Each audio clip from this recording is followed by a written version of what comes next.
concerns of millions of Americans about voting irregularities. And I promise you, come this Wednesday, we'll have our day in Congress. We'll hear the objections. We'll hear the... And signed by a senator. Yes, it is. It is.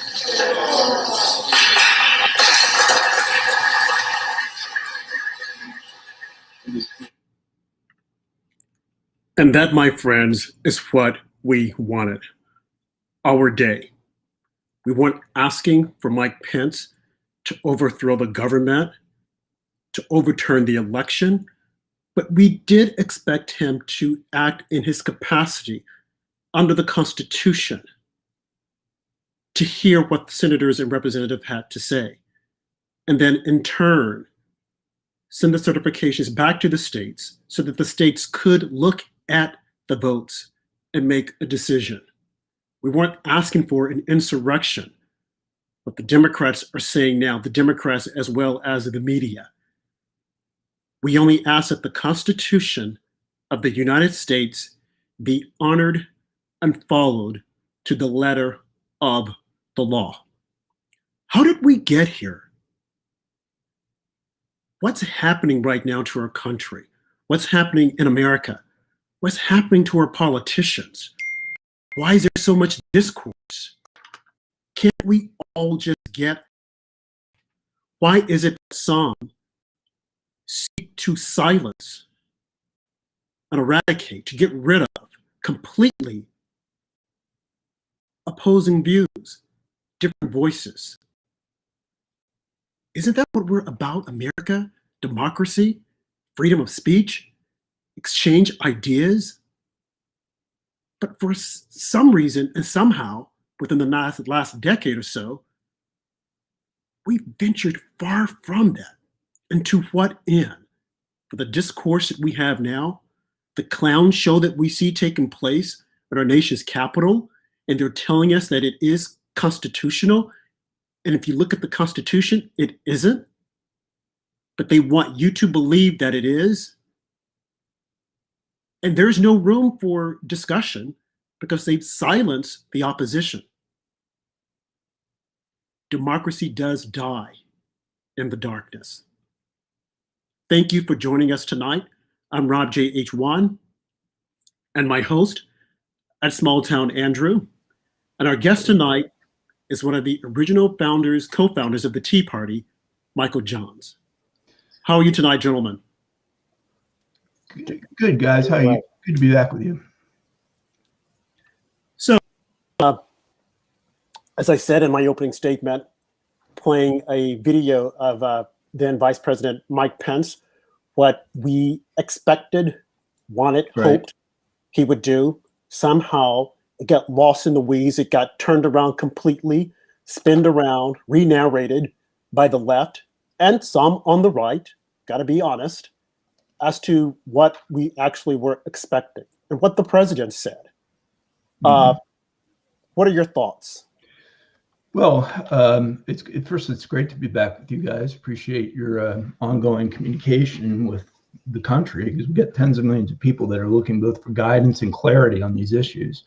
I think you can just start with a few facts, all of which that I'm going to lay out that contradict the general message you're getting through mainstream media right now. Number one is that there was substantial irregularities, illegalities, and fraud in this November's election. It kind of fell into different categories. But so that occurred. It's been properly chronicled in Peter Navarro's report. So I think it's probably the best source right now for those who want to understand it in a detailed way. It was essentially about half a dozen different types of irregularities or fraud across about half a dozen different states. And it may likely was a difference maker. So I think when you look at the behavior of these 75 million people who voted for the president, and of course, I would contend it's larger than that, you actually, I think, have to give credit to the reasonableness and patience that the vast majority have had as we tried to work through the system. So, brought cases into courts that would not hear them on a basis of legal standing or on jurisdictional objections. And the frustration continued to build as governors would not call in state legislatures that wanted to hear these wanted to review them and had concerns as they were briefed. The one thing I've noticed as we've gone throughout is that the more time people spend to study the actual content of the objections, their eyes awaken and they say, oh my God, this really isn't just Trump's bravado or partisan, bickering. This is really indeed substantive. And I've been saying that from the very beginning, but I'm one voice. And we haven't, in my judgment, as I've mentioned to you guys before, had the force, the will behind this effort that is required. So let's spring forward to January 6th. I mean, this rally, which, was, in my judgment, hastily and put together, and was not, it's important to emphasize, hasn't been mentioned enough, was not a White House event or a campaign event. It was organized by volunteers. I chose not to participate in it, given some discomfort that I had actually in the way it was being structured, because I did want to lend my voice to this legitimate cause down there originally. But so the president came out on January 6th, and he went through, 50 minutes of remarks, maybe. About the first half of it was sort of unremarkable. It was a summation of a lot of his accomplishments and the administration's accomplishments. Some people were discouraged, actually. I think they heard that he seemed resigned to the outcome, completely contradicting everything he would, like if you just woke up and you were just paying attention today and listening to Democrats put on the case in the Senate, it completely contradicts that. The perception was they felt it would be a more deliberate plan, and that he would be more upbeat and optimistic about it. But then he got on to referencing the fact that he knew that many were going to go to the Capitol, and that turned out to be a very small percentage as it relates to the total participation on that day. There was a six-figure sum of people, a small six-figure sum. I don't think it was over 100, not more than 150 in my view, sort of in that range. And then you had, I don't know if that's in ballpark the media, but it was probably less than 1,000. I would say a few hundred who actually participated in the Capitol antics. All of those people who participated in the Capitol antics were unarmed. Some of them, about half of them, were allowed into the complex by Capitol Police. Others of them entered violently. So I guess it is accurate to say it was violent. And as you know, there's been, unlike the Antifa and BLM riots of last year, which the DOJ has not really taken as seriously as I think most felt should have been, this was taken immensely seriously. I mean, anyone who participated in this in any capacity was questioned about it. Individuals who were on the Capitol complex, even if they didn't enter, were sort of listed, visited by them, and a lot of arrests have been made, a few dozen, I believe. Among those arrests, it's important to point out, we continue to learn more that it was not exclusively a pro-Trump crowd. I mean, in the mix, there were individuals who had appeared actually in Antifa and BLM riots. So they were sort of agitators without, who certainly were not supportive of Trump or another 4 years for Trump. It's wrong to overstate that case and say that, like this, even in the absence of those people, I think something would have happened there, but it may not have been quite as aggressive and as violent. So, I guess final point is nothing is new here. I mean, I've been saying the same thing since 2015, the very beginning of the campaign, and certainly through 16 and the general election, that Democrats have been immensely threatened by a vision that is eroding the base that they have come to rely on as just a rubber stamp every 2 years in the House, every 4 years in the presidential races, and have viewed Trump and this movement more generally. It's not just Trump, but it is, the movement as representing, working people's interests and beginning to appeal to blue collar communities and also to Black and Hispanic voters in a much more compelling way than previous Republican candidates have, simply because Trump's had thought about it. I mean, he said sort of, none of these constituencies are doing well under Obama, under Democrats. What can we do better? And, if you look at those first 3 years and you consider those as 3 voting constituencies, I hate politics thought of in those ways. I think we're beyond that at this point. But for the most part, he cited repeatedly and was right. Working class jobs were created, over 7 million in those first 3 years, and you had African American and Hispanic wages at all-time highs. And if you're sitting there, I think in 2019 as a Democrat, and you're looking at this assortment of extreme socialist and fairly old and unremarkable candidates, I think it looks very bleak for them. So, there's been opposition, and the resist phrase has been sort of the motto of them from day one as it relates to Trump. And this experience that we're going through today is unconstitutional. If it were constitutional, it would not be persuasive on the actual substance of the allegations, because this event was planned weeks in advance of that speech. And without the president's, there's no way that the president or anyone in the White House or in the administration wanted that violence. And the final point is, once the violence occurred, unlike how Democrats were either silent or even encouraging in some cases of the BLM and Antifa violence, right, the president both tweeted and sent video out, and the White House sent enhanced law enforcement to bring it to an end.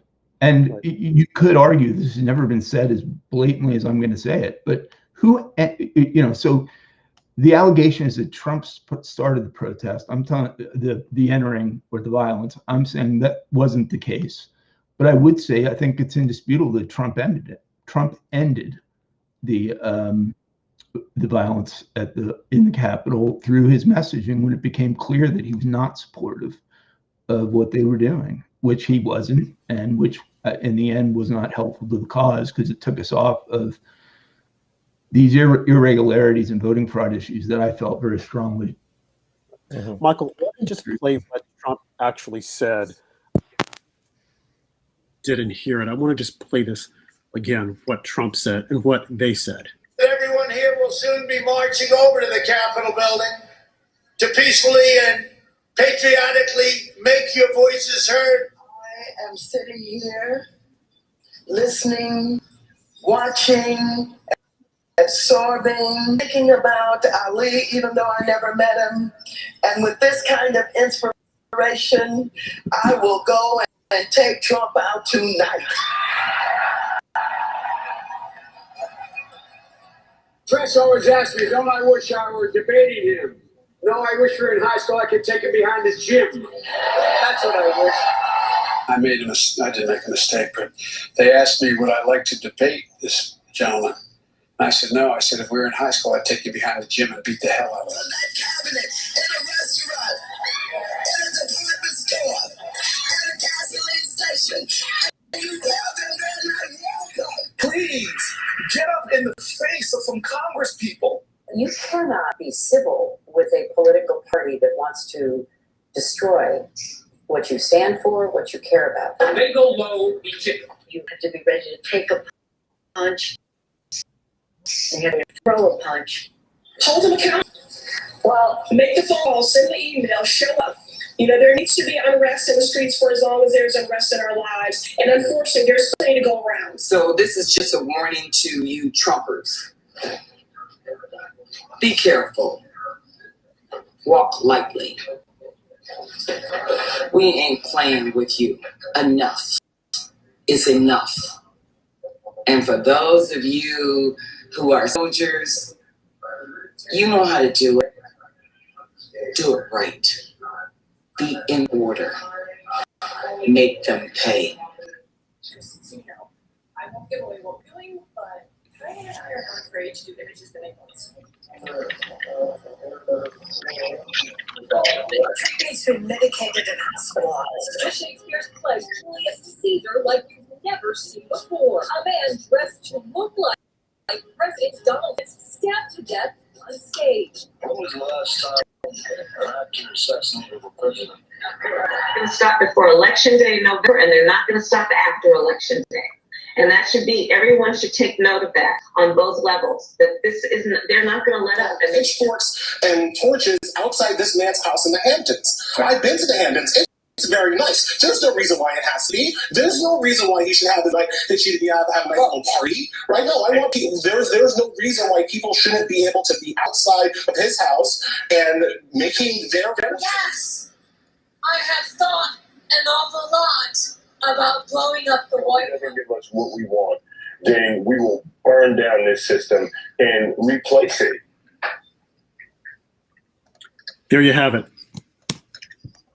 What he said and what he's saying for the past couple of years. I think, as I'd mentioned you before, I mean, if we're, I'm trying to keep us moving forward, and I think that's got to be the mission of all of us.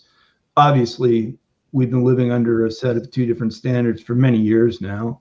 And we've spent a lot of time and effort pointing that fact out. It's persuasive to those on our side in the sense that it inspires them, I think, and validates them. But for the half of the country that's on the other side, they're just going to never, I don't know, I guess they'll never see it that way. So you can play that film, which is utterly persuasive, and compare it with the president mentioning patriotically and peacefully. He's said like that 5 times. And I from a presidential speech writing standpoint, like when I wrote speeches, I thought a lot about that speech because honestly, I didn't think it was that great. It was not as strong as speech. I had a moment when I thought he needed something really persuasive. I said, would I have put that phrase in peacefully? And I guess if I was concerned about it, I would have.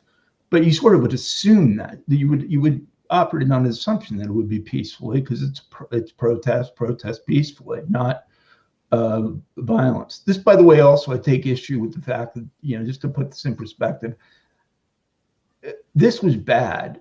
And it is true. A protester was shot by Secret Service. We've spoken about that previously, and I continue to feel that's not receiving enough attention as far as whether the use of lethal force was justified, since she was unarmed and was hundreds of yards away. And was a kind of middle-aged mom. I mean, I'm not justifying what she did, but we're asking these questions now as it relates to George Floyd, and should be asked of her. Did she deserve a death sentence for her role in that event today? Event in January. Why don't you think people are asking that question of Ashley? Because the burden falls on us. Well, you guys have real clarity of thought on these issues, probably because you're not in the Beltway in part. And so you're thinking more stably about it.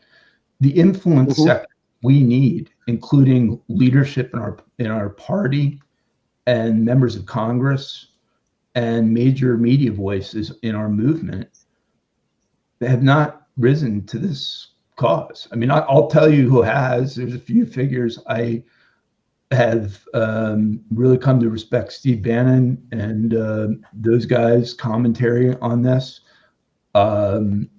They have really, I think, done a very good job both in highlighting and explaining what transpired, and also in bringing clarity of thought to what happened on January 6th. Rudy Giuliani's done a decent job of that. But, you know, we got two major news networks in CNN and MSNBC that routinely misrepresent these facts, and they're doing so again, not surprising. You know, Fox is widely reported is in the middle of some sort of programmatic and editorial shift as it relates to where they're going. You know, and I feel, you know, hopefully these voices continue to be heard there, because it's very important. But for the most part, I've asked a lot of people who have been not professional political or commentators, or, you know, people that kind of more casually follow events, and the explanation. But I said, why is there not more outrage? You know, this was my question about as it related to China and the pandemic. I said, look at all these inconveniences, all the deaths, all the job impacts. You know, you can understand. You would think there'd be more rage at the party responsible in China for this, and it was just like, people don't understand that. And then I said, how about this? You know, I'd explain this double standard, the fact that we had over $1 billion of property damage and 19 deaths, I believe, attached to the street riots of BLM and Antifa, and all that damage, you know, including to federal property and courthouses and things like that. Never even called in the police, much less attempted to impeach the members of Congress, some of whom you played there. And the Kamala Harris part got, I think, partially cut off at the end. But what's the most important part of it is she says that those riots were going to continue, and they should continue. Mm-hmm. And they should continue. We gave her a complete pass on that, all right? Don't think I didn't notice that when it was said. Right. I noticed it. Others noticed it. You know, and we deemed it irresponsible, and simply hoped that Trump was going to make note of it in the campaign. It never crossed my mind that we would impeach someone on the basis of this is political speech. And some of the phrases that Trump used that were most criticized, like fight, are phrases that have been used in politics for decades. It doesn't mean physically. It means, you know, bring the emotional and intellectual and organizational enthusiasm that ups the game. Clearly, that's what he meant, which is why he you know, put the footnote of peacefully on there. So this is an utterly political process. It's a sham of a impeachment approach. It sets an incredibly dangerous precedent, which I don't think they ever seem to pause and think about, just like they didn't think about when they got rid of the cloture rule for judicial nominees in the Senate, that maybe one day it would be turned against them. But we have to now ask the question, do we continue to uphold the standards of exempting individuals from political speech, or when there are, in these cases, stronger suggestive links? I would even link some of that phraseology from Democrats to the January 6th event. I think those who were not particularly politically educated watched for a year as city streets were set on fire and buildings were damaged and people were shot and no police were called, and it was just allowed to go on all night long, that perhaps the standard that was in place right now was that if you were doing something in the name of a higher cause, either opposing purported racism and law enforcement tactics or defending representative democracy, that these were tactics that were acceptable. And of course, we all know they're not, they're totally unacceptable.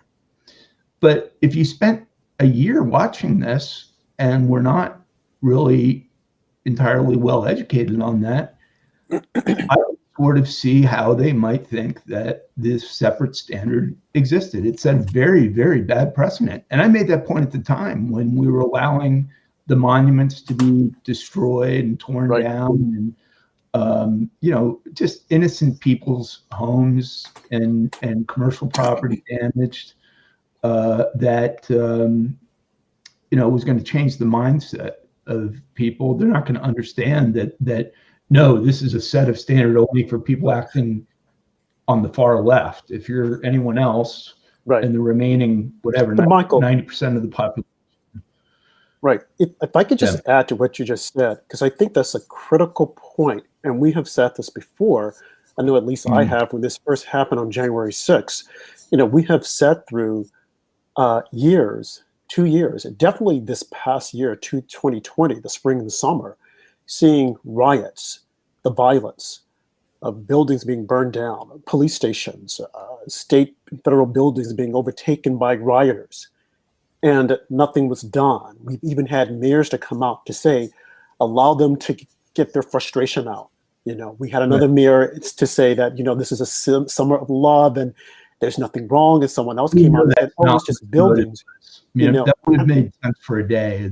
This was a political motive to try to depict the country as being out of control in an election year. That was the essence. So to make those statements, and people are sitting back and watching this and saying, wait a minute, nothing is happening, and this is to be accepted. Even in New York City, I did a video of the city hall being overtaken by radicals, people marching across the Brooklyn Bridge, coming to the Justice Complex and just spray walling paint on the federal and state buildings. And nothing was done. And even now we have our Attorney General who's blaming the police. She's saying that the police strong-handled the protesters. That's ridiculous. But we saw them in the streets rioting, violently. People were harmed, businesses were burned. And those voices of minorities saying, hey, this is my livelihood, and people writing on the outside of their stores, we support Black Lives Matter. This is a Black establishment. This is a Korean establishment. To see that and to see where is the justice? Who has been arrested? Like in Minneapolis, did you see the one, like the auto dealer? He had like a used car lot, and he had Black Lives Matter. He put up Black Lives Matter signage all over it, and they destroyed all of his property anyway, even though he was ideologically sympathetic. And that's my point, is that this isn't about winners and losers as far as the damage goes. Everybody loses. It's about presenting some sort of sense of street momentum that changes policymakers' perspective. And you would have to say, on that basis, is Black Lives Matter today stronger or weaker than they were before the Floyd incident? I have to be honest. Its brand identity is higher. Its respect among at least Democrat policymakers and even some Republicans like Mitt Romney. Why is he not, by the way, complicit? Why is I'm going to ask some difficult questions. Why is Mitt Romney, who marched with this movement, engaged in this violent attempt that took 19 lives and over $1 billion property damage, and did so without ever criticizing them, at least as far as I could tell. You wouldn't participate in a march like that if you were all political. Yeah, so it seems to me, again, like, and I find, at least when I talk to mainstream media, they find this undermining of Trump's position, that some Republicans are critical of him. He obviously 10 votes in the House for impeachment, not many, but some Lynn Cheney and whatnot. And I'm like, look, that's no surprise. That's been an ongoing story of the last 4 years, is that this was not just a battle to drain the swamp, but it was also a battle to redefine the Republican Party, and to put issues like trade and immigration at the front, and also maybe to put a little fighting spirit back in the movement, not violent fighting, but the point that our position has been always to turn the other cheek. That's the question we're now presented with again, or do we now again turn the other cheek after they put this president elected with 63 million votes in 2016, and quite possible, and who still has not received a fair hearing of his allegations. I think it's not been well handled by his attorneys. I don't think I'm hiding anything there. You know, I have to, right. And I'll just add to that, you know, just going back to Mitt Romney, I am not expecting the Republicans to agree with the president all the time. There will be a disagreement, and I can accept that. But what I cannot accept is the strong arming, so to speak, and the disrespect for the president and the votes that they had. I mean, Reagan once said, speak ill of no Republican. I'm probably getting it wrong. I'm paraphrasing it. The 11th commandment.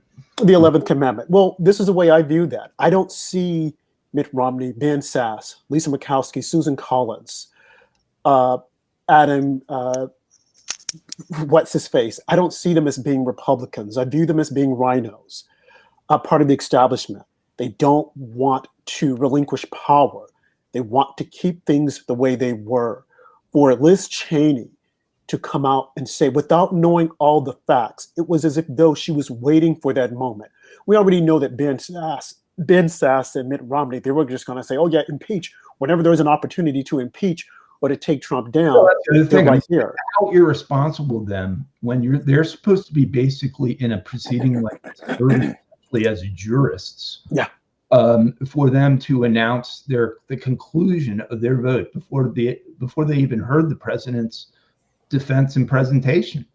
I mean, you'd be kicked off a jury if you were asked absolutely by a defense attorney if you'd already concluded the guilt or innocence of the party. I mean, and this again, but we don't have an objective media that's pointing out or holding these individuals accountable. They're facilitating them.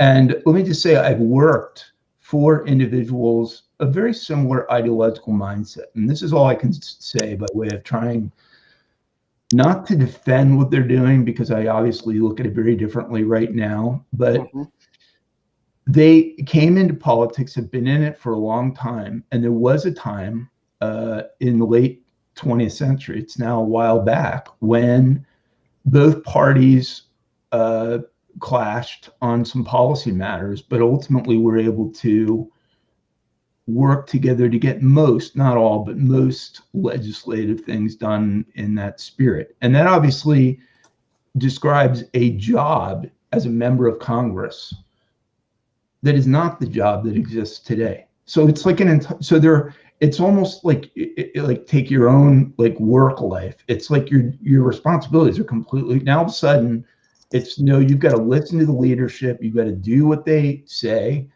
and you have no real ability to develop cross-party collaborative consensus. Well, for a lot of them, that's not what they signed up for, and they're frustrated. So it's really just becomes, who do you blame? Now, objectively, I think you blame the people that were saying resist. I mean, Trump, like for 4 years, tried to get them working with him, and was very accommodating, certainly on these spending issues, incredibly accommodating as far as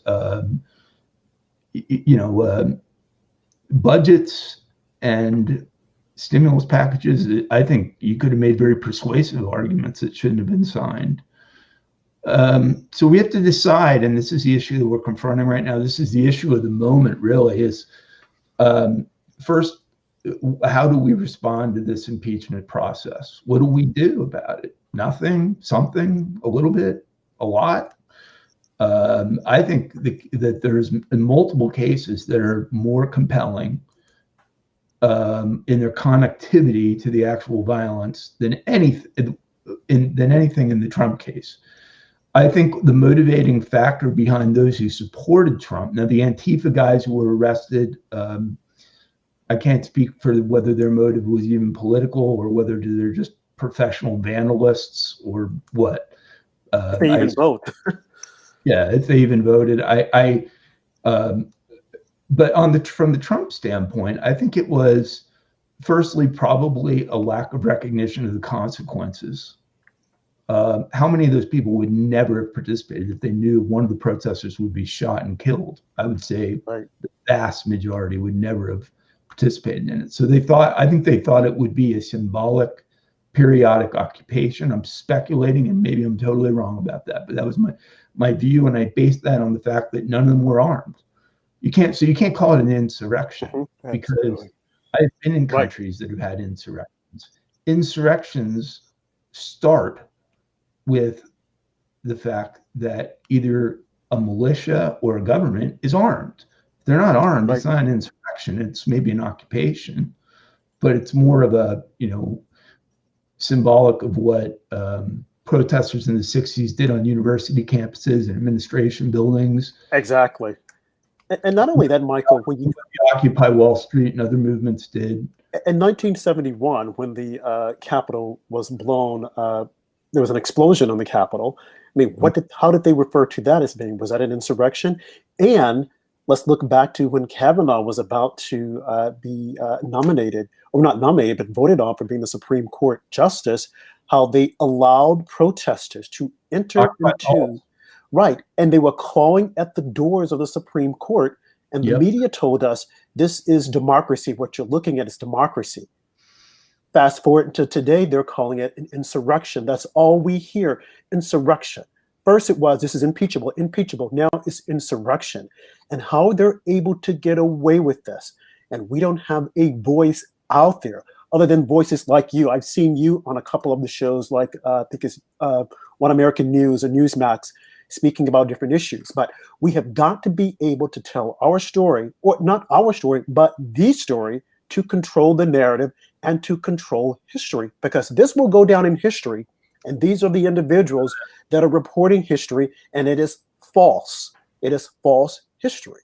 Yeah, this is it wasn't his direction. I feel, look, firstly, the conclusion in my view is foregone, that the president will be exonerated. There's not going to be any penalty, punitive measures. They're not going to get 67. They need 67 votes to convict. I think they're going to end up with low 50s somewhere. And that's based on the symbolic vote that Rand Paul, to his great credit, forced on the constitutionality of it, which kind of gave us and that went 55-45, if I recall. And now I think you've had one additional vote move into impeachability. So you're at probably, high 40s now. I suspect every Democrat will probably vote to impeach. But it's not, I mean, you just have to put yourself in the shoes of the president and realize that if he wanted to inspire an insurrection, he would never have called immediately for it to end, and he would not have told them to go do it peacefully. Right. He would not have used the word peacefully, because that would have undermined the objective that he ostensibly had of an actual occupation of the government, which is an absurd idea anyway. It's not in the 21st century even a realistic possibility. The government and military are always going to have vastly more physical force than even an armed citizenry would have. And unfortunately, to really point to the downside of it, that was an important day, because we felt when you went by state, and as we've talked about, like the cases in Georgia, the cases in Wisconsin, these were like unbelievably persuasive. They're basically rubber stamp persuasive. Mm-hmm.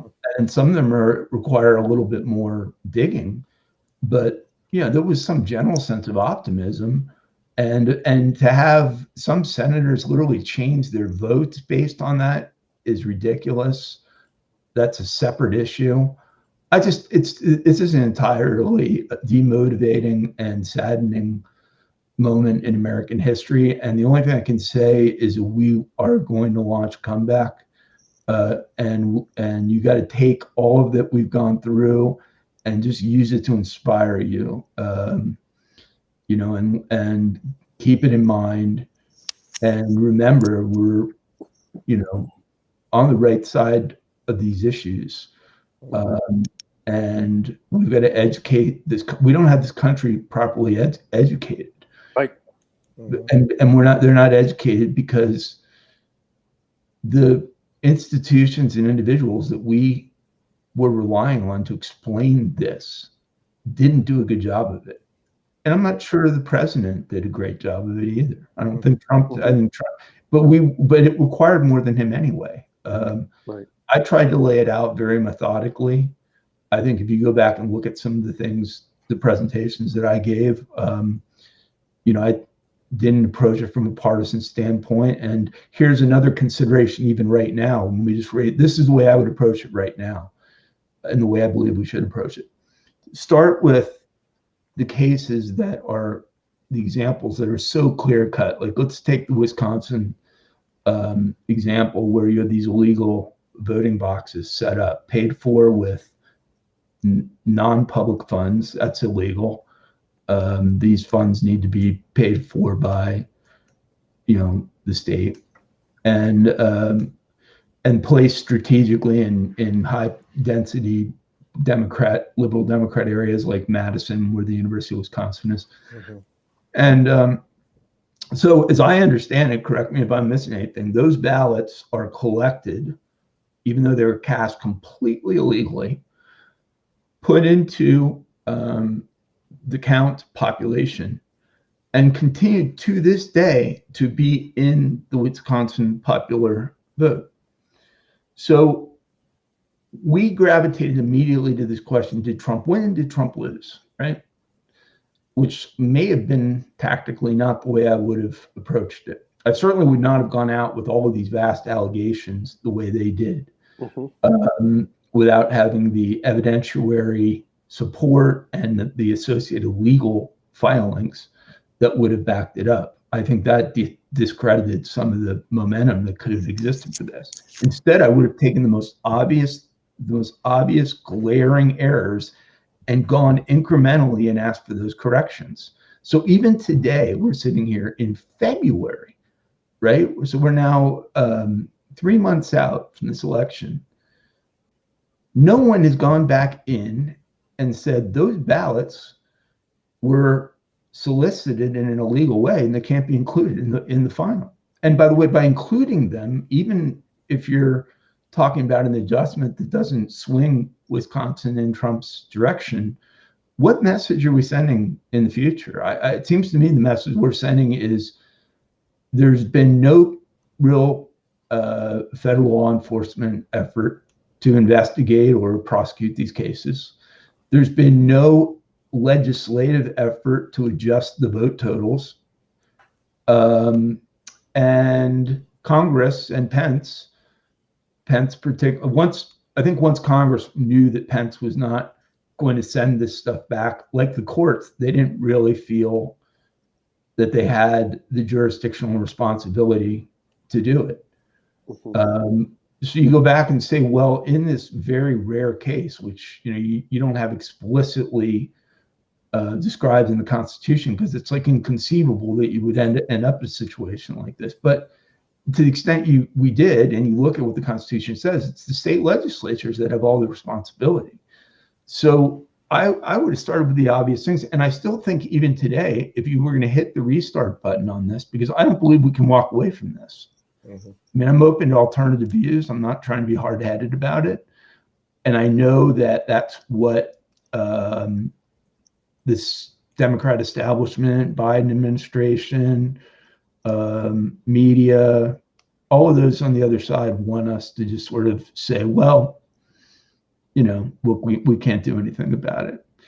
But we have to do something about it. You cannot allow this kind of compromising of an election on these vote totals and have no accountability for the people that were engaged in these irregularities and fraud, and expect that it's not going to repeat itself. And of course, now a lot of this is even gaining more momentum now with this Time magazine article with what's her name? Marine, is it Marine Ball? Or I'm forgetting her name. She's a very esteemed DC reporter, and I've read her work over the years. She's very good. She's very left wing, and this article is very left wing. I mean, she describes it as this plan that was put in place to save democracy because they were convinced Trump was going to try to steal the election, right? So they did all of these things, and she describes them very innocently, but everything she describes is outside of the bounds of the state statutes. They're all crimes, you know? So you can say, well, we're going to make it voting more easy with the pandemic in these communities by having private funds, 400 million from Zuckerberg, et cetera, put out there. But when you made that decision, you decided that you were going to operate outside of the rule of law. That's the bottom line. So now we have violations that were made. Why would we not go back and make the appropriate adjustment to these vote counts in a systematic way? So I don't think this legal team is big enough. It's not enough. There's too much. They're doing way too much commentary and speaking and not enough legal work. Right. You know, so that, and now it's almost lobbying work because it's not going to be a court. It's going to be working with a state legislature to basically explain and document to them what's happened. And I thought we made great progress in Wisconsin and in Arizona, where, by the way, we had the state Senate issue, as you may have seen, the subpoena for the forensic audit of these voting systems. Question to media who say this is absurd. You know, this company is suing Giuliani and others. And basically shut up every media outlet in the country about it, but who can't even discuss the hypothetical of what may have happened or what the allegation in the affidavits are. The unreliability of the systems purportedly, according to those who offered these affidavits. Why would a state Senate of elected officials look at this in detail and issue a subpoena, an enforceable subpoena, to have them audited if they didn't see substance in the allegations? Are they just in the business of causing chaos? No, they saw substance in it.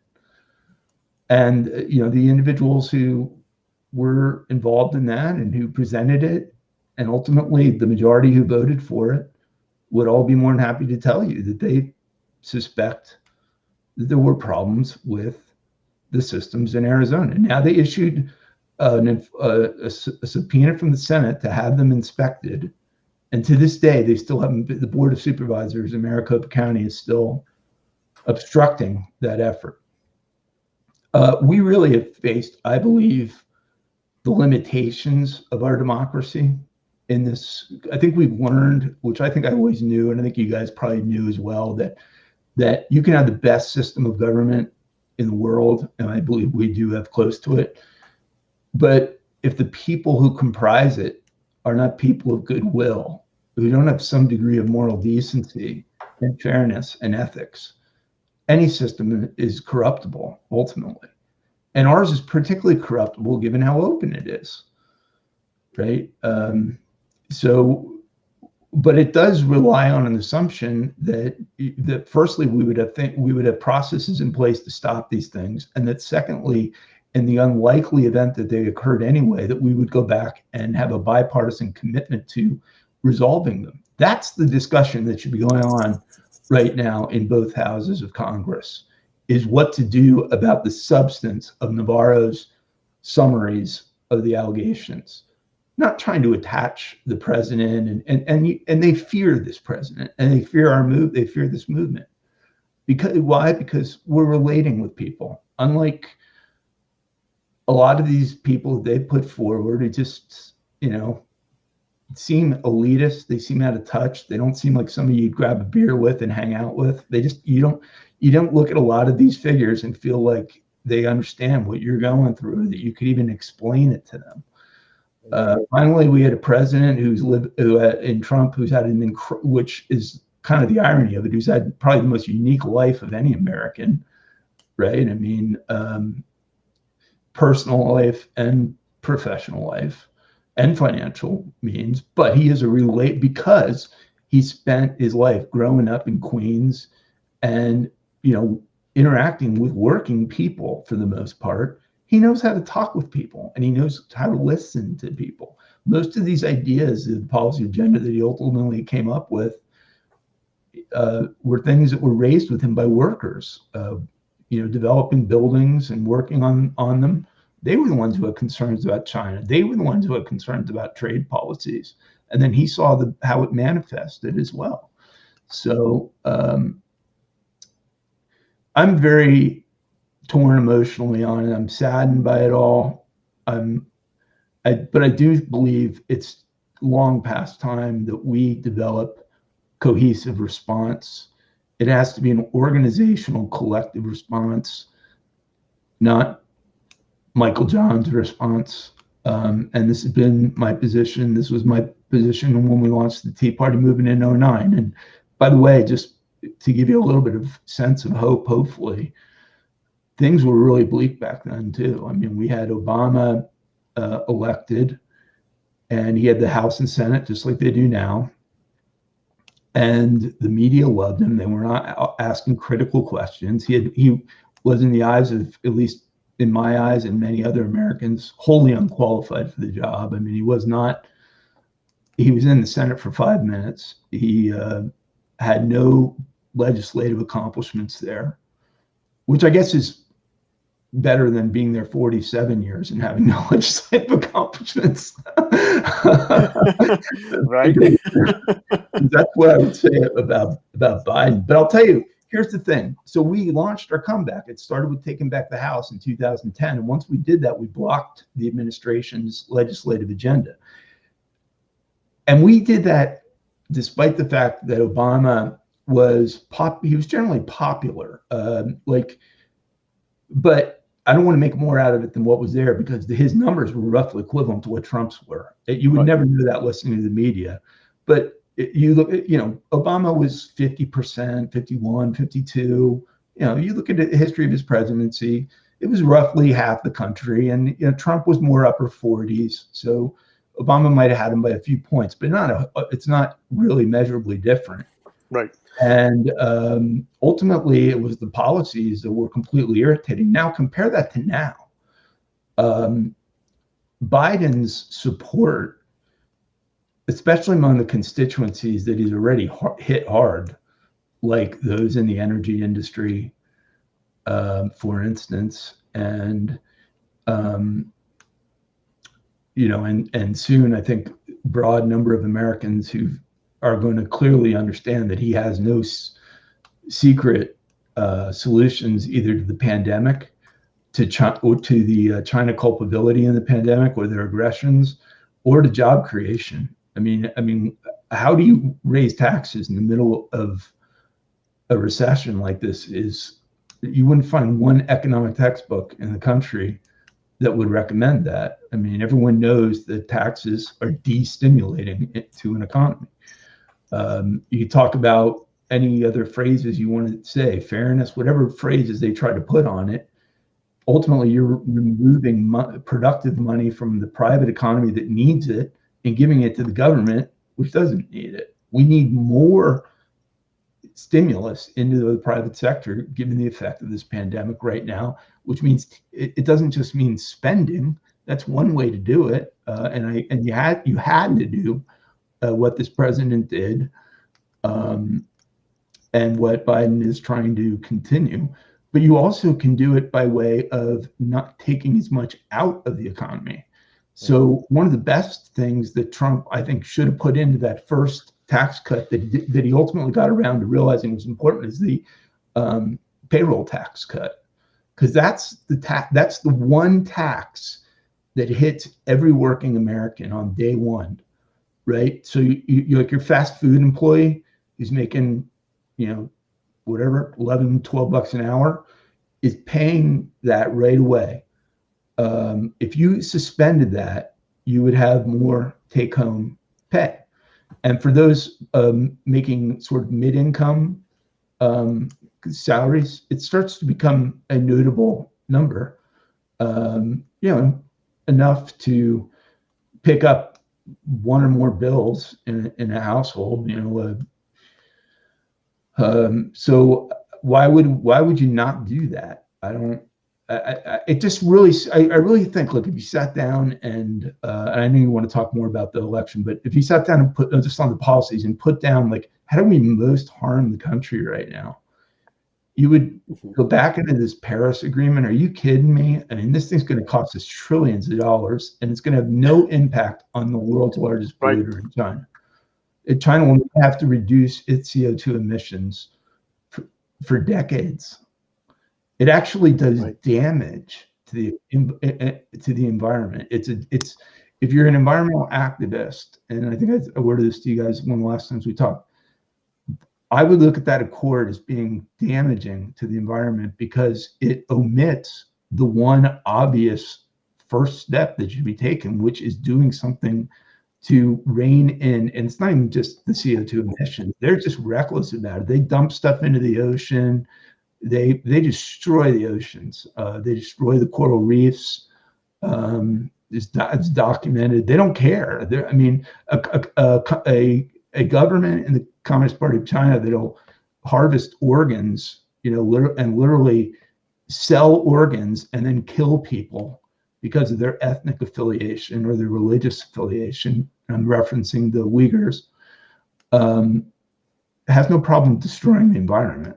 That's a step down from that. I mean, there's no moral conscience guiding this government or these efforts, and yet we're going to allow them off the hook. Now, to go back into the UN Human Rights Commission, which is comprised of countries who have some of the worst, it's being led by some of the countries with the worst abusing human rights records in the world.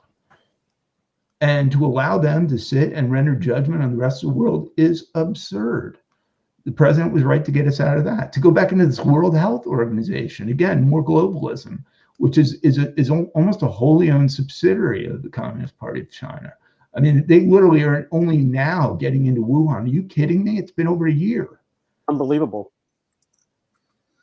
It is unbelievable how while we're getting back involved with the World Health Organization, and now they've started saying again, saying, oh, it didn't happen here, it happened there. I'm like, this is unbelievable. Like, why would Biden? Sensible things like the president took those steps on the insulin prices, for instance, which were important because without getting into all the complexities of the issue, families were getting hit hard, especially like who had kids with type 1 diabetes, the rare form of diabetes that required the costly injectables. And he took that executive act. Why would you reverse that? To make life more difficult on those families? I mean, like, and you just go through it step after step. It just kills jobs, deflates wages. I mean, there literally is no border security policy. And you see these caravans. Once again, we haven't seen them since the Obama administration. I don't think Trump was perfect the wall was not built completely. The mission was not completed. And I hold many of the staffing decisions that were made responsible for that and many other problems in the last 4 years. But he at least held it at bay. He was enforcing the rule of law. We were deporting aliens ultimately after they went through their hearing processes, and we had Mexico cooperating with us in some of the border protection, and that was important. And that was important to like low wage workers. And you started to see for the first time, literally since the turn of the century, that wages were starting to like inch upward. Not enough attention was placed on that, though. He talked a lot about it. It's an indisputable fact that George W. Bush and then Obama made no progress on wages. Well, why not? Well, because these two major issues that Trump took on securing the border and not bringing in excessive labor, especially low-wage labor, and resolving some of the trade issues, including, for instance, NAFTA, which he completely successfully restructured. Not an easy task, I might add. So it requires not just the involvement of two other heads of state in Mexico and Canada, but also required legislative approval in Ottawa and Mexico City.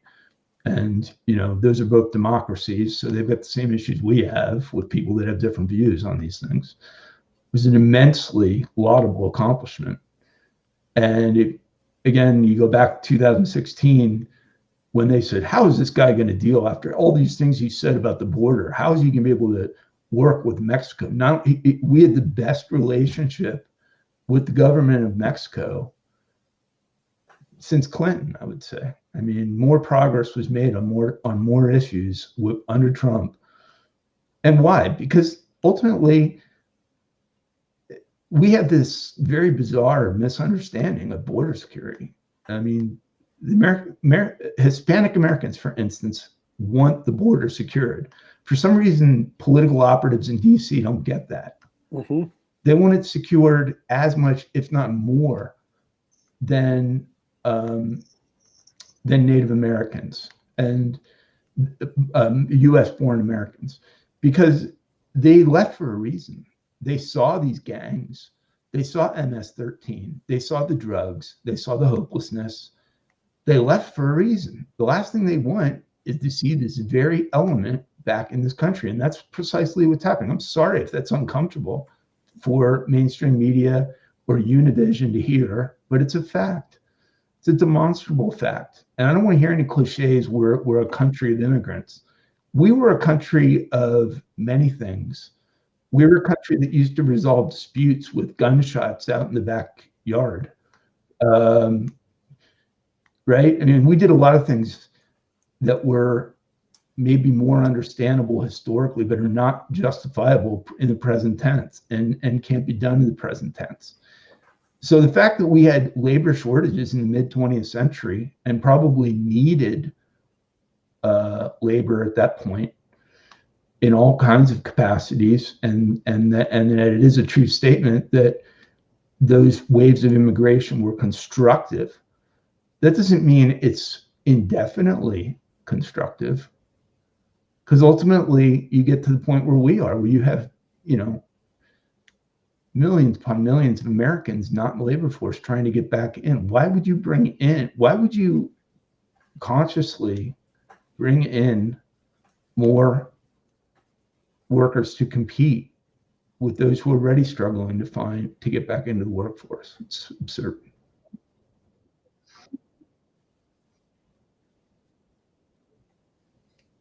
He even came out and said, Obama, Bush too, as well as Clinton, all said that we needed borders. Dianne Feinstein said it. I have the tape, all said it. And once they did the little studies and realized, wait a minute, these are potential voters.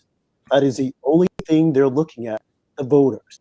They can vote for us, let's get them in. And then it changed. So it's, although they're saying, oh, well, the right, you're being racist, you don't want them here because you don't want more brown people.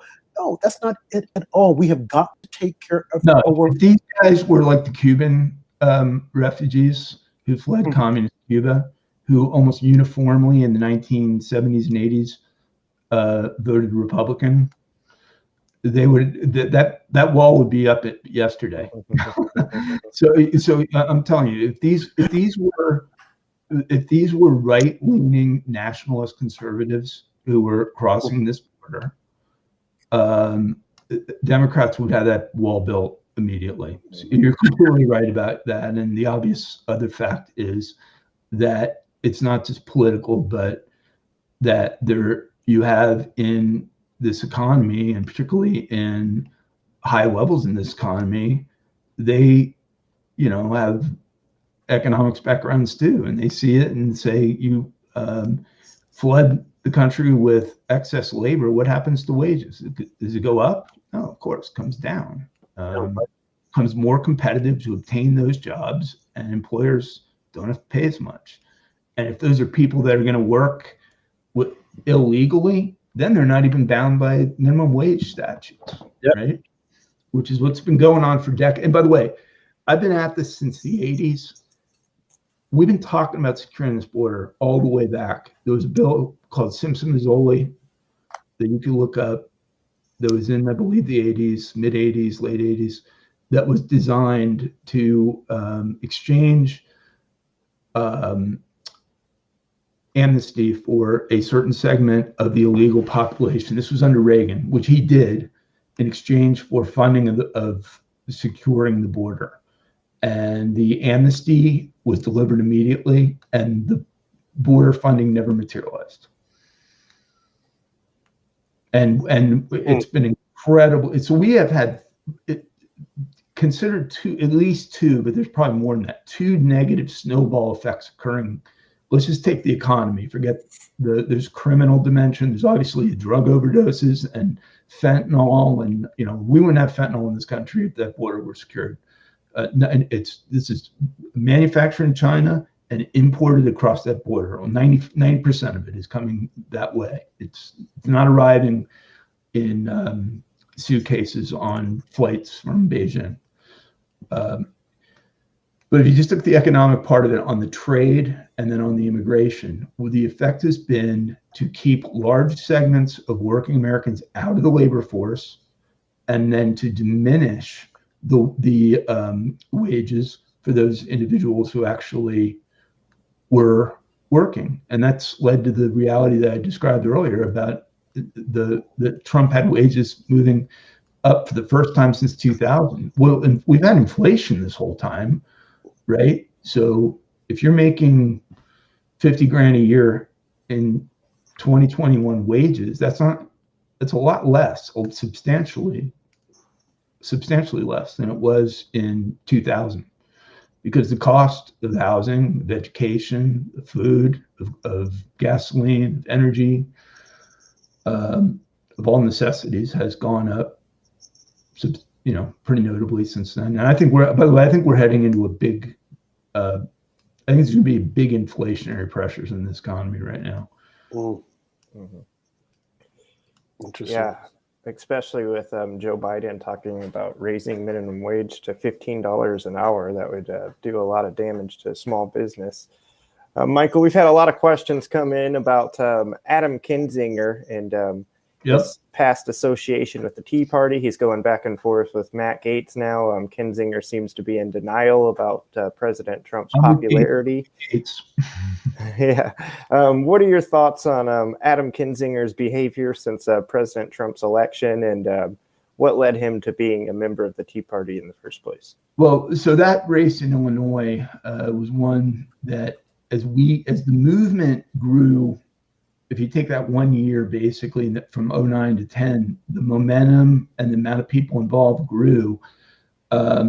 We started expanding the map of opportunities of where we thought Tea Party candidates could win. At first, it was in more probable districts, but ultimately, the movement started to become so politically successful, and you can go back and look at polling, it was more popular than the Republican Party itself. The party should have rebranded itself at that point. In fact, it would have done well. So the opportunity emerged with Kinzinger in that race to, potentially win. He, whenever you vet candidates, it's politics. So it's tough to sense the sincerity, because it's ultimately, what do people do once they're there? So you're trying to understand it prospectively, not retrospectively. And he had all the right things to say, and he made all the right commitments to us. And he's one of several in the movement who have sort of, once they got to Washington, become more absorbed in it, which is, they say everyone goes to Washington, knowing it's a cesspool, and they end up treating it like a hot tub. And he's kind of gotten there and tried to, look at the two. I think he's on a personal political level. I don't think he's any more than that. He's looked at the options available to him, either in aligning himself with the Trump agenda or in trying to distinguish himself, which the media loves, as an opponent in the party, and took the latter option. A lot of that's reflective of the district too. I mean, if trust me, if the reason Liz Cheney is having immense problems right now in Wyoming is 70% of Wyoming went for Trump. So I'm not talking about 70% of the Republican Party. I'm talking about 7% of the whole state. Those guys, wow. That state is looking at going, hold on a second. There's no substance to this. You didn't even come back and consult with us or ask us our viewpoints, and she didn't. Which is why these county parties are censoring her. Many are supporting her removal. And she's already got, I think, 2 or 3 primary opponents that have emerged. And I'll be honest with you, I don't think she's going to be reelected. I don't think she's going to get out of that primary. I think that's how, based on my discussions with people in Wyoming, the rage is so great against her right now. It's I don't care how much money she spends, and she's gonna have a boatload to spend. And by the way, well, I want to emphasize this because I haven't had a chance. I got to either write something about it or do something bigger on it. At the precise moment when a number of the parties, the Republican Party, the county and state parties, wanted her to come back and explain her vote, right? Mm-hmm. Democracy is that you're representing a body of voters in Washington. They're like, hold on, what are you doing? This is completely disjointed from the way we look at it. They wanted her to come back, very reasonable, and explain her position on it. She said she was unavailable to do that, but had time to go to a K Street fundraiser with all, DC lobbyists, big banks and whatnot. And this is what we've witnessed in DC for so long. It's what gave birth. It's that kind of rage, that hypocrisy and self-centeredness that gave birth to the Tea Party movement. Mm-hmm. It also gave blossom and momentum to Trump's 2016 candidacy. And it's going to likely be the road through which we come back, because while all these things that are happening right now are immensely irritating and they're immensely hypocritical, as you pointed out in the open with the video and on the impeachment vote, and there's clearly 2 different standards, and we're hurting the country with all of this for the purposes of individuals' political futures. We're hurting the country. The Democrat Party is hurting the country. Yep. Despite all of those facts, it's not going to work for them, because it's not. I mean, they can try to rig an election, I guess. We have to take care of that part. But as far as the messaging goes, I don't think I've ever in a decade seen a better opportunity for us, where the people are frustrated. And I'll tell you, you're seeing it reflecting in Biden's polling, and particularly in certain demographics. He wouldn't win head-to-head any re-election today. So Michael, what do we need to do? Because as we know, the establishment is out there, and they are surrounding the swamp. Right. They're trying to protect their own.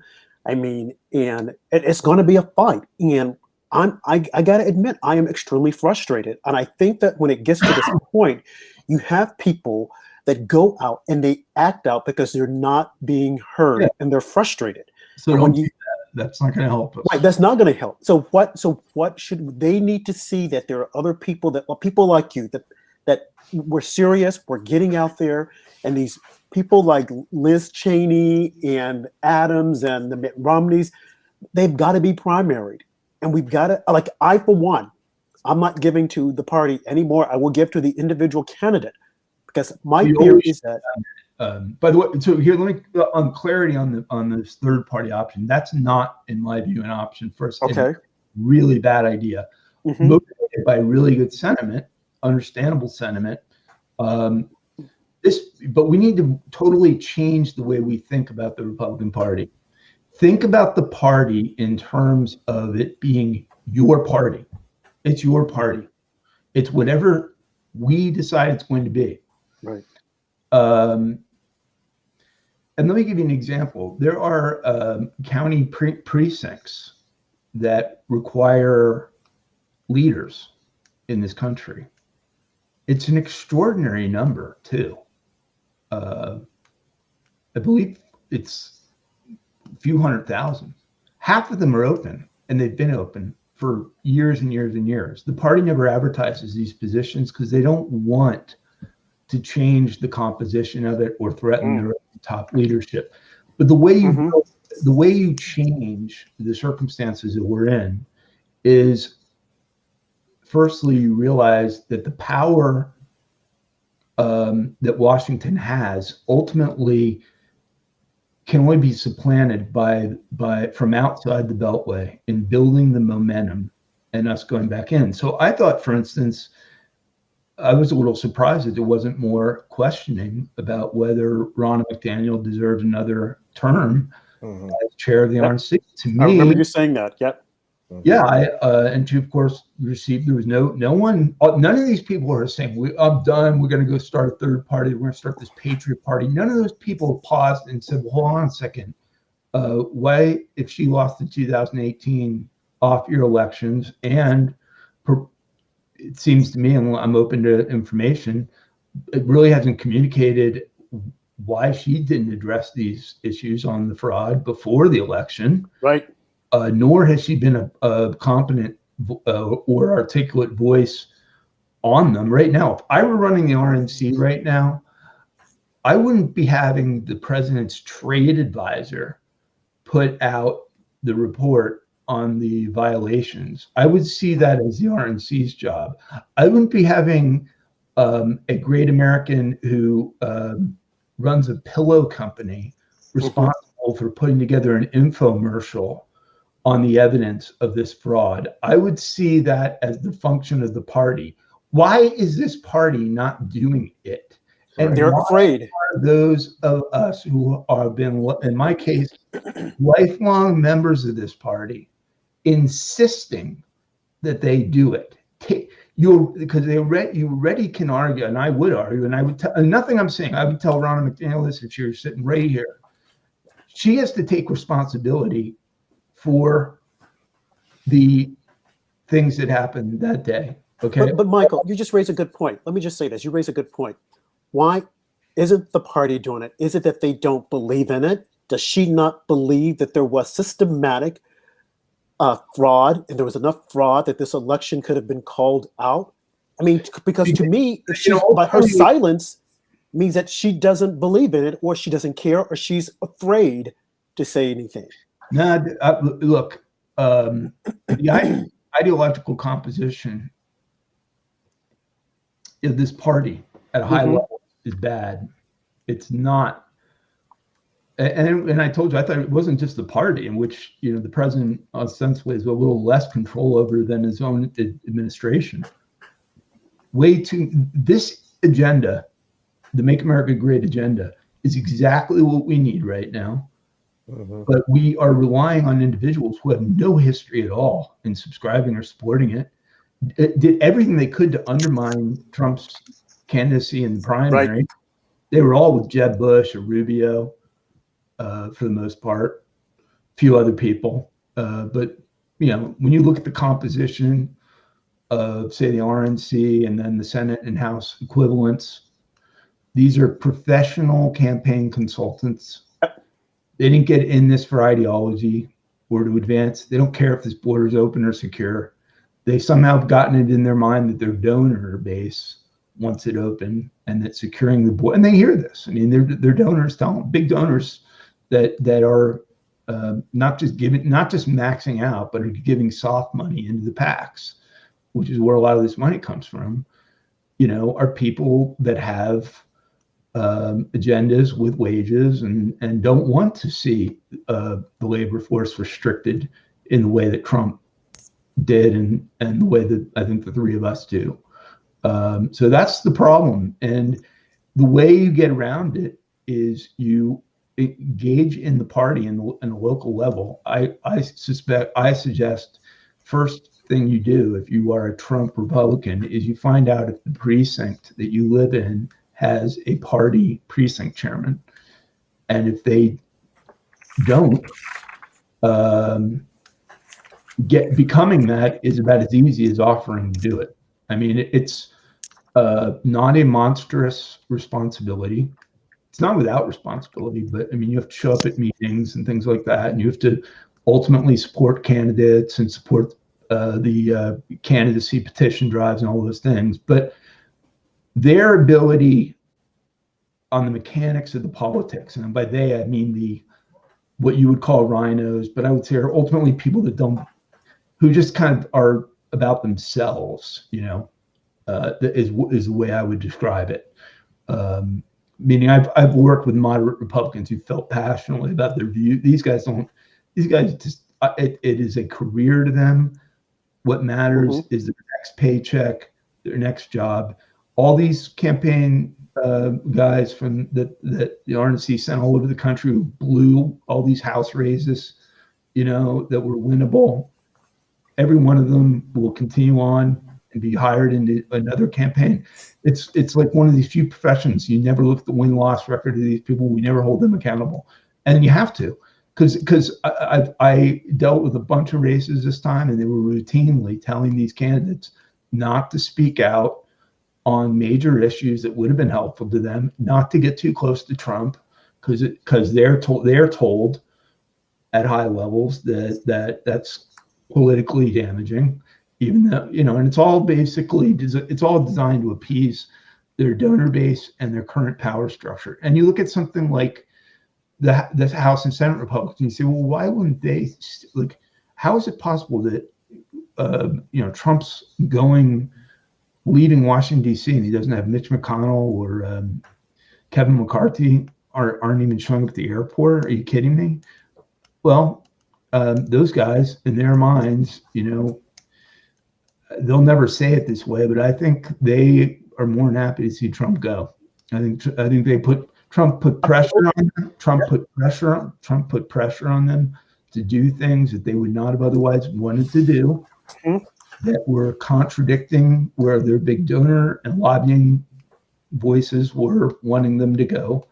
That's why they procrastinated for the first 2 years on the wall funding. And I'm not blaming those two guys. Are just a product of the culture that we've put them in. I mean, we could change the culture too, but the first thing you do is take back the Republican Party, and we have to do that in a coordinated, organized, collective way, where we're communicating nationally, identifying the opportunities, identifying responsible MAGA agenda related candidates for it and putting them in. And then you kind of work up from there. You know, then you get into, you know, regional leadership positions, ultimately every state is a chairman. And I'll tell you, there's a real disparity of ideology among state party chairmen and chairwomen right now. You've got a good number that are Trump allies, and you got a good number that are Trump opponents. Well, and you say, well, how is that? And it's just all a product of, you know, what country had the most, what state had the most Trump-aligned individuals involved, literally on this precinct level. So we change it from the bottom up, and we should have attempted to have done something, either have met with Ronna McDaniel and gotten some agreement with her on the issues that are concerning to us about the last few years. That wasn't done. And then, of course, the normal suspects and Trump endorsed her. I mean, I don't know what he was thinking. I think, you know, Trump probably has been, you know, I mean, Trump, you got to realize, as great of a president he is, and as great of a leader, and as smart of a guy as he is, he can only make decisions based on the information that's given to him. And that's one of the frustrations. It was a frustration during the Reagan administration too, and Reagan did a great job. But, you know, people around him would routinely keep information from him that was really important. So, is he really hearing how dysfunctional the party apparatus is? Probably not. You think when she goes to meet with him, she's taking her failures or her successes? She's putting her successes in front of him. Right. And if I could just add, like you said about Ronna, you had mentioned this before, what has she done? She lost 2018, and then she lost this election. She even came out and saying that, that what the president did, what he said, he shouldn't have said it. I mean, a lot of things I felt that she shouldn't have said. Why isn't the Republican Party? Mike Lindell, great guy. I applaud him for what he did, but the party should have done that. So they would have put more weight behind it. Why didn't the party do it unless they're afraid to do it? They're afraid that the left is going to say you're a racist. While you were talking, I was making some notes, and I reached out. Well, let me finish. Let me say this one thing. I reached out. I just sent an email. Yeah. Right. I just sent an email to the Manhattan Republican Party head to say, hey, what are we doing? Is there a party precinct chairman? Because I'm serious about this. There has to be a change. We have got to get our party back. I'm tired of it being like a social club where my people meet up, they talk, they put all this money out on these big plates of dinner. Yeah, you need money, but you've got to also work for your constituents. What are we doing? We're sitting here thinking, well, we're not going to win this way, so we'll let this person do this. No, we've got to get serious. And again, when the Tea Party came out, I thought, oh my gosh, here we go again. But what you guys did was phenomenal because here's what I think you're saying, but I'm going to put it in slightly different words, and I'm not sure I even personally described it this way. But we have to think about this whole undertaking as really two separate undertakings. The ideological and communication components of political involvement, which we do a decent job with, not a great job, but we do a above average job with. Then there's the operational side of political involvement. Right. Like making sure that that votes are properly counted, making sure that people that are running our party are in fact supporting the reelection of our president, not undermining it. We have very little focus on the operational side as conservatives and as Trump Republicans. That continues to be largely controlled by these establishment types. And I'm not saying they're, liberal. It's they have no, I don't. There's a vacuum of idea. They couldn't even tell you how many miles the border is. I mean, it's not something they've spent 5 seconds thinking about. They are like any job doing what they're told to do. And they're being told this is what the donor base wants. Well, if we were functioning correctly, we would both be changing the donor base and expanding it in ways that are more ideologically consistent with what we're doing. Because it's like, I think what you're asking indirectly is, how can we have a system where we're incentivizing bad policy decisions? That's absurd. And we also would probably have a more persuasive pushback and rebuttal to donors. I don't really expect those people to be able to articulate the importance of this, or how this could be accommodated, or how even the issues that concern them could be addressed in other ways without compromising the security and economy of our country with an open border process. Right. So if what the Tea Party movement did successfully, but really in many ways was a product of supply demand. In my view, we needed it, and that was one of the main reasons it was most successful. But both sides of those got proper attention. So we had the ideology and communications, but then we put focus on the action. So we talked about the Illinois race. I mean, we identified these opportunities. We got volunteers involved. We supported fundraising. We supported the messaging, the candidate recruitment. We vetted candidates. We convinced people who didn't want to run to run. all of those things. And by the way, it was not just in the federal levels, but on state levels as well. I mean, the numbers out there, on head-to-head with Obama, we beat Obama Democrats 1,000 state and federal races. Right. Between 2010 and his departure in January 17. Is that how Rand Paul was elected? Yeah, Rand Paul, Ted Cruz in the Senate. Rand Paul, Ted Cruz, Mike Lee, Marco Rubio all ran as Tea Party Republicans. Right. Yeah. Well, now Ted Cruz and Mike Lee were that was the whole foundation of their candidacies, really. Cruz, as you may well, Michael, this was very difficult primary. Cruz had a very difficult primary in Texas, and he's an underdog. And they're looking to, go after him again. Well, you can't take that state for granted ever. And in part, a lot of out-of-state money, money is going to pour in from out-of-state, and these, just like Georgia. I mean, look at all the Hollywood money that went into all these states now. When you look at them, they're becoming purple, they're becoming blue, and I hope Rona is looking at this and has a game plan as opposed to a social club, because this 2020 is going to be a tough race. I know that a lot of people think that, the Republicans will take back the House, will take back the Senate. No, they're not going to give this away willingly. It's going to be a fight to the end. And we have got to get candidates that are serious and that are ready to get out there and fight. So, Michael, again, whatever you can do. I mean, Andrew and I, we're willing, ready, and we're able. We have got to get that movement going. As I put up here, MAGA meets, the Tea Party. We've got to get some strong candidates who are ready to get out there and fight, because if we don't, it's going to be back to the swamp with the regular people sitting back. Get everybody off this third party idea. Well, all we will do is divide the center-right vote. Understood. And it'll help Democrats. Well, like you said, we're going to take our party back.